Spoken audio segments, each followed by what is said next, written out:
Tai kaip apsaugoti augintinį nuo erkių?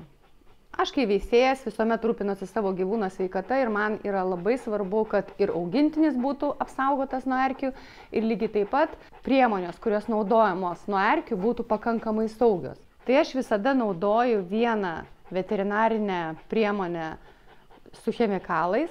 Tai dažniausiai tai būna lašiukai, kurie apsaugo 3-4 mėnesius ir naudoju visas kitas natūralias apsaugas. Vieną iš priemonių aš naudoju ultragarsinį pakabuką. Pirmas dalykas, tai yra visiškai saugi priemonė, jinai ilgai yra naudojama, jinai veiksni ir bet kokiu atveju labai paprasta ją naudoti.